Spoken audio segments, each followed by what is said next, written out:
Hello மக்களே, எல்லாம் நல்லா இருக்குதுல்ல. நான் இப்போ எங்கே இருக்கேன்னா ஏர்போர்ட்டில் மக்களே இருக்கேன். ஃப்ளைட்டில் போகிறதுக்கு வேண்டி வெயிட்டிங்கில் இருக்கேன். இன்னும் வரக்கூடிய பஸ்ஸில் தான் எங்களை ஏற்றி கூப்பிட்டு போவாங்க.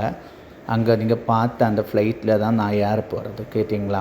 அப்போ இந்த பஸ்ஸில் எங்களை எல்லோரையும் ஏற்றி இந்த ஃப்ளைட்டு பக்கத்தில் கொண்டு விடுவாங்க.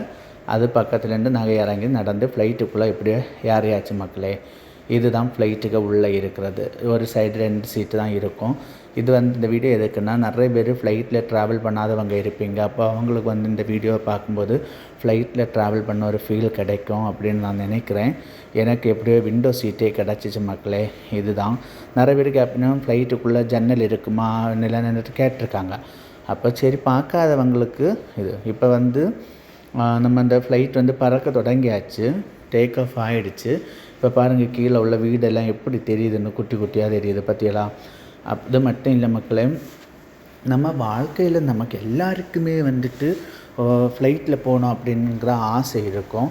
அப்படி உள்ளவங்களுக்கு கண்டிப்பாக இந்த வீடியோவை பார்க்கும்போது நீங்கள் ஃப்ளைட்டில் போன மாதிரியான ஒரு உணர்வு உங்களுக்கு கண்டிப்பாக கிடைக்கும், கேட்டியலாம். அப்போ மறக்காமல் இந்த பக்கி பைபிள் சேனலை சப்ஸ்கிரைப் பண்ண மறந்துடாதீங்க. இந்த மாதிரியான நிறைய வீடியோ உங்களுக்கு நான் போட்டுகிட்டே இருப்பேன். இதை பாருங்கள், மேகம் எல்லாம் எப்படி இருக்குன்னு பார்த்தியெல்லாம் மக்களே. விண்டோ சீட்டு கிடச்சனால இப்படியெல்லாம் வேடிக்கை பார்க்கலாம். நமக்கான வேறு ஒன்றும் தெரியாது, கடலையும் வானத்தையும் தான் பார்க்க முடியும். நம்ம ஊர் பஸ்ஸில் போகிற மாதிரியான காட்சிகள் எல்லாம் இங்கே பார்க்க முடியாது. ஃபுல்லாகவே இப்படி இருக்கும். இந்த வீடியோ பிடிச்சிருந்தால் லைக் பண்ணி உங்களுடைய கருத்துக்களையும் பதிவு பண்ணுங்கள் மக்களே.